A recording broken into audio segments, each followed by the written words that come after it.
The Val'kith High Council had long anticipated this day. After centuries of expansion and cultural domination across the galaxy, encountering a primitive species like humanity should have been routine.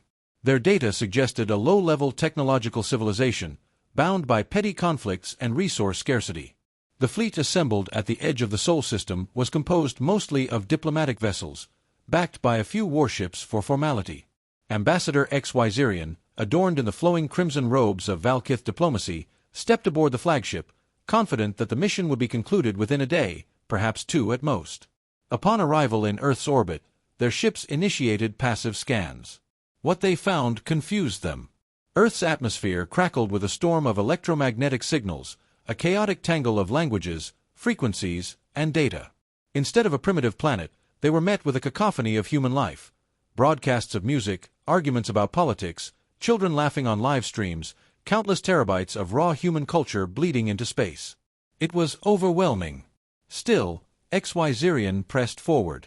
A landing delegation was arranged in one of Earth's largest cities, a sprawling place called New York, infamous for its loudness and unpredictability.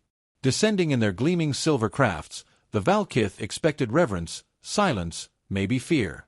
Instead, they were met by humans with cameras, smartphones, and more than a few food vendors setting up near the landing site. A nearby human held a sign that read, "Welcome aliens, Earth's first contact party," with a crude smiley face drawn underneath.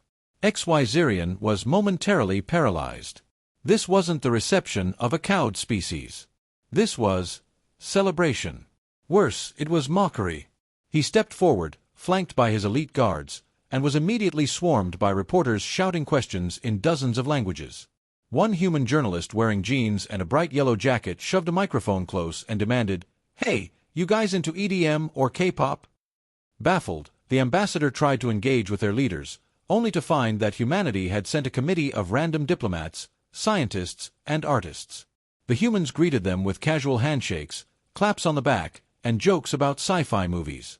During a cultural exchange session, a human scientist enthusiastically explained to a horrified Val'kith scholar how a theoretical human weapon could collapse a neutron star into a black hole if aimed correctly. At a coffee shop afterward, another human casually outlined quantum field manipulations over an espresso as if discussing the weather. The ambassador privately transmitted a report back to the Val'kith Council, his usually composed face showing a rare crack of unease. Their technological level is deceptive. They possess theories and potential applications beyond our current understanding. Their culture is erratic, yet astonishingly adaptive. Their emotional spectrum is volatile, yet it fuels innovation and defiance. They show no respect for the order of things. They laugh at power. They disregard hierarchy. The Council, in its arrogance, dismissed these concerns. HFY was ordered to proceed with the formal introduction of the Val'kith Galactic Charter, expecting the humans to submit or negotiate their place within the Empire. When presented with the grandiose holographic projection of the Charter and the speech that promised peace under Val'kith rule, the humans reacted poorly. One human diplomat leaned over, squinting at the grand document, and muttered, "This is just colonialism but with extra steps." The others chuckled. Another offered to rewrite it in plain English, so it would be less insulting. The Val'kith delegation returned to their ship, shaken and uncertain. Before they could depart, a group of human teenagers hacked into the ship's external displays, replacing the Val'kith insignia with a looping animation of a dancing cat. Humans didn't just refuse to be intimidated. They fought back with humor, with audacity, with a complete disregard for what the Val'kith considered power. They were unpredictable in a way the Empire had never encountered before. Back on the flagship, HFY composed his second report with trembling hands. "I fear we have misunderstood this species. They are not to be measured by the age of their cities or the stability of their governments. Their strength is not in their fleets or their weapons. It is in their spirit, their refusal to submit, their ability to adapt in real time to threats and opportunities alike. I urge caution. I urge retreat. We have found not primitives, but a force that may yet undo all we have built." The High Council ignored him. After all, they were the greatest empire the galaxy had ever known. What could a few unruly humans possibly do? Within days of the failed diplomatic encounter, the Val'kith High Council authorized a minor show of force, believing it would quickly subdue human stubbornness. A task fleet of 70 warships descended into low orbit, casting long shadows across human cities. They disabled satellites, jammed communications, and sent a single broadcast message demanding Earth's unconditional surrender. The humans responded, but not with fear. Across social media, memes erupted in seconds. Images of terrified aliens photoshopped with captions like, "When you realize Earth isn't the tutorial level." Hashtags like #come and take it and #Earth is closed today flooded every platform. Instead of panic, humans laughed and prepared. In a move that stunned the galaxy, the nations of Earth, often divided by politics and old grudges, united almost instantly. It wasn't some grand treaty signed in marble halls. It was informal, messy, and terrifyingly efficient. Engineers began repurposing civilian satellites into kinetic weapons. Software developers crashed Val'kith jamming fields with crude but brilliant counter-algorithms built in hours. Amateur radio operators coordinated backup communications networks using old equipment no empire had bothered to account for. It wasn't centralized, and it wasn't controlled. It was millions of humans doing what humans did best, improvising under pressure. Val'kith ships, designed to intimidate through overwhelming technological superiority, soon found themselves under a kind of siege they had never imagined. Hackers penetrated their secondary systems, forcing internal alarms to blare false emergencies. Supply drones were hijacked mid-flight, forced to plummet into the ocean. Boarding parties attempting to seize human power plants were met not by soldiers but by civilian militias armed with homemade railguns and sheer, blinding rage. A retired farmer in Kansas disabled 2 Val'kith scouts with nothing more than a modified combine harvester and a very bad attitude. In Brazil, surfers turned drone wreckage into improvised anti-aircraft devices. The Val'kith fleet commander, Admiral Val'kith, issued orders for a full bombardment of key infrastructure targets, but human ingenuity struck again. Within minutes of the command sequence going live, a human cyber attack looped the authorization codes, causing the Val'kith warships to lock themselves out of their own weapon systems. To make matters worse, a simple but devastating virus spread through the fleet's networks, flooding the ship's HUDs with animated images of grinning human faces giving thumbs-up signs. Frustrated beyond reason, Admiral Val'kith ordered a ground assault on New York City to seize the humans' global communications hubs. Val'kith dropships descended through thick smog and chaos, expecting easy prey. Instead, they found the streets deserted, eerily silent. When the first squad stepped into Times Square, they triggered a hidden array of sonic weapons tuned precisely to Val'kith physiology. The aliens fell to the ground, clutching their sensory organs as sound waves designed by angry sound engineers rendered them helpless. A recording played on loop over the attack, an ancient human anthem, aggressive and defiant. "Welcome to the jungle," it blared, and humanity meant it. The Val'kith found that every city was a labyrinth of hidden dangers. Tunnels filled with booby traps, rooftops lined with makeshift artillery, drones buzzing like angry hornets, piloted by teenagers in basements. No single leader commanded them, no singular weakness could be exploited. They fought because it was personal. Every insult, every act of arrogance, every sneer from the Empire had ignited a fire that could not be extinguished. One human, a grizzled veteran with a cybernetic arm, was captured during a street skirmish. Brought before a Val'kith officer, he was asked why humans resisted with such fury when so many other species had simply surrendered. The man leaned forward, blood staining his torn jacket, and grinned savagely. "You invaded the wrong planet, buddy. We're not the weak ones. We're the monsters that terrify the dark." The officer recoiled. Despite millennia of conquest, despite encountering species of every temperament, he had never seen such raw, unfiltered defiance. There was no room for negotiation. There was no possibility of breaking them.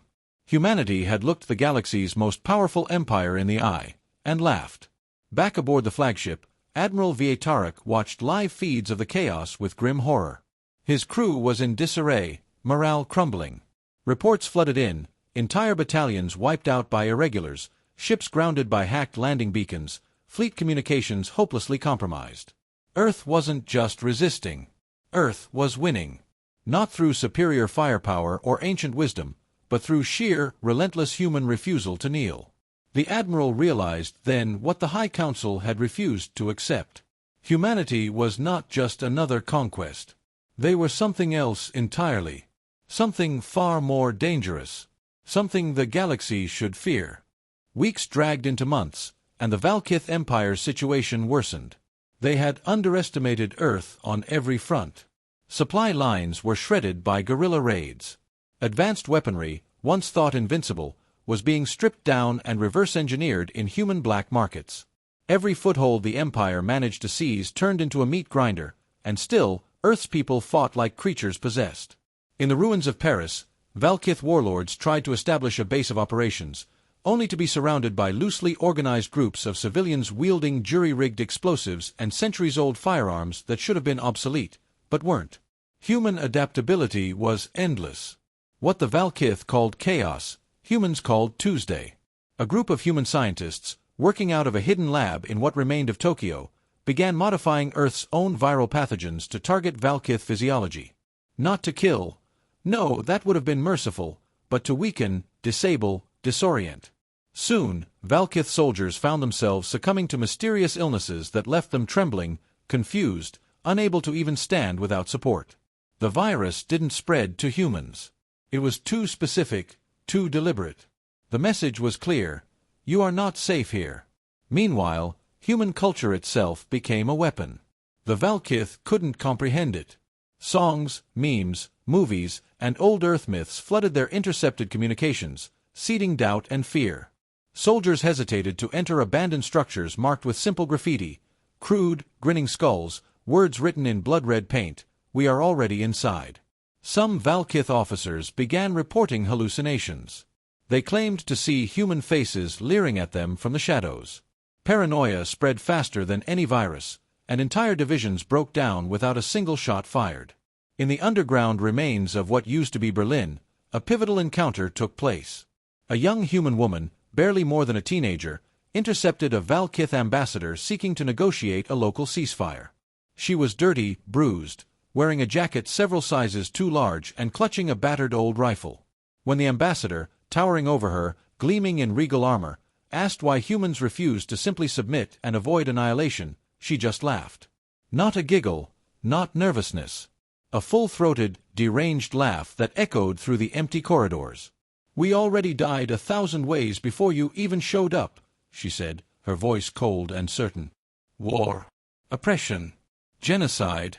We wrote the damn book. You're just tourists in hell, and this is our home." Then she pulled the trigger without hesitation. The ambassador fell without a sound. The footage leaked across the Empire's networks within hours, and the myth of human invincibility grew. They weren't just fighting back, they were enjoying it. It became a psychological war, a battle of terror and grit.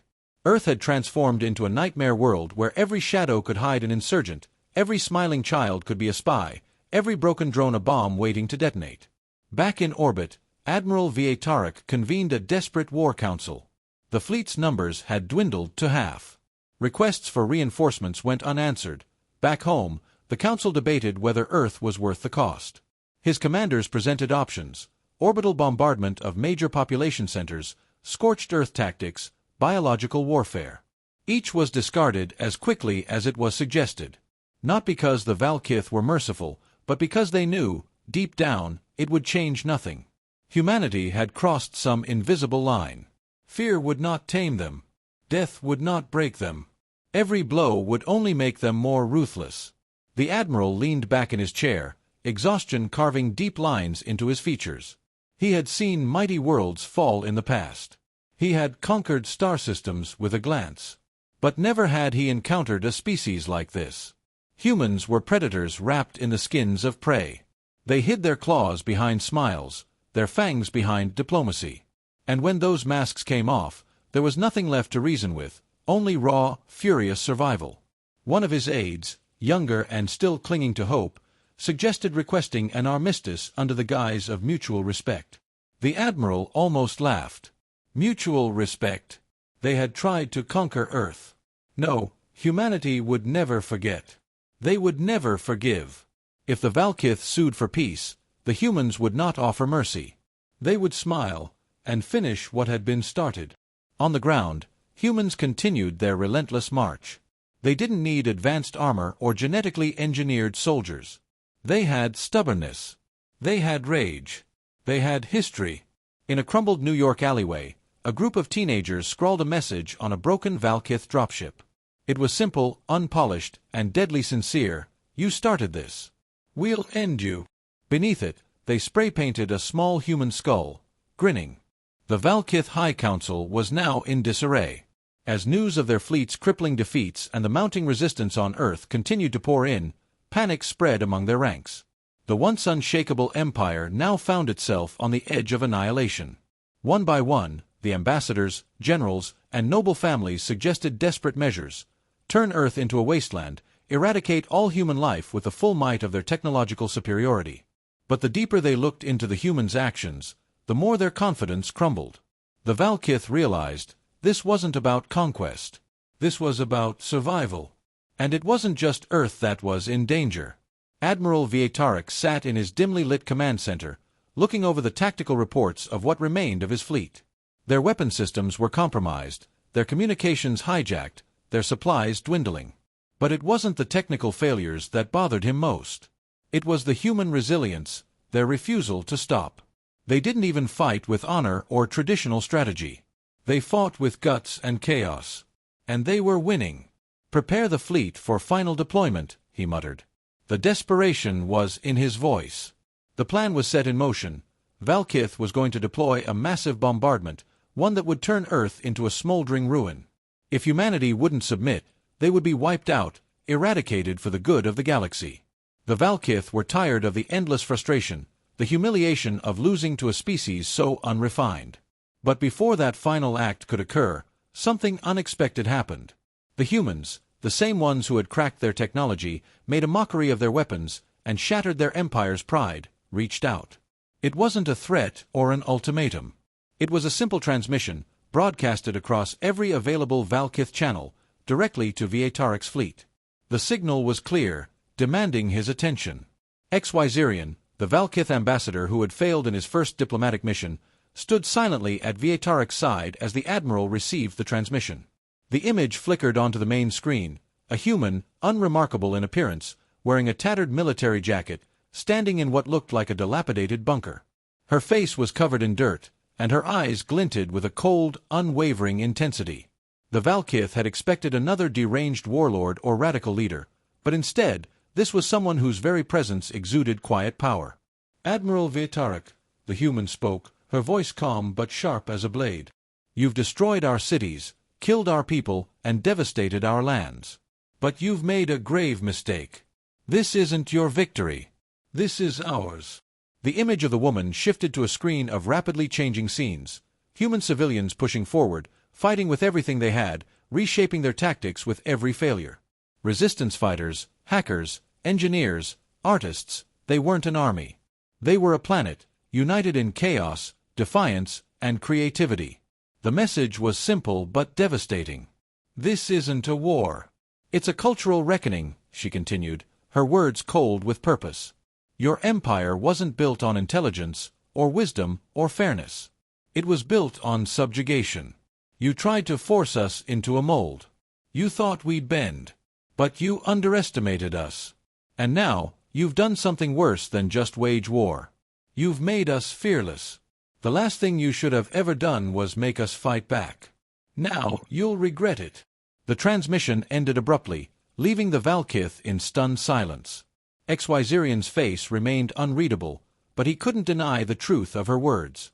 For the first time, the Val'kith realized their true weakness. They had made a fundamental error in their assumptions about humanity. They had assumed that the humans were like any other species they had conquered, pliable, willing to submit, driven by fear and hierarchy. But humanity had turned their strength into their greatest weapon, defiance. The very thing the Val'kith feared most. Admiral Val'kith, for the first time in his career, felt a sinking weight in his stomach. It wasn't a sense of victory, but of impending doom. His fleet could still destroy Earth, the Val'kith were sure of that. But the cost would be incalculable. The message was clear: the Val'kith had not just poked a hornet's nest. They had unknowingly awakened a monster. And monsters, no matter how much you try to control them, can never be tamed. He turned to his command officers, but before he could speak, the comms operator blinked in alarm. "Sir, new transmission from Earth. It's not from the humans. It's from their planet. The feed opened, and Vitarek's eyes widened in disbelief. The entire planet was speaking. Human networks across the globe, from the poorest slums to the most advanced cities, were broadcasting the same message. Each transmission was uniquely human, filled with raw emotion, anger, determination, pride, and fearlessness. They had synchronized a signal across every device, every network, every satellite. They were speaking to the Val'kith, not as individual negotiators or desperate rebels, but as one unified, defiant voice. You started this. You will finish it. But not on our terms. Not ever. As the transmission reached its peak, Admiral Val'kith finally understood the reality. Humanity had already won. Not through war, not through power, but through an undeniable truth. The Val'kith had crossed the line. And now, they would have to face the consequences of their mistake.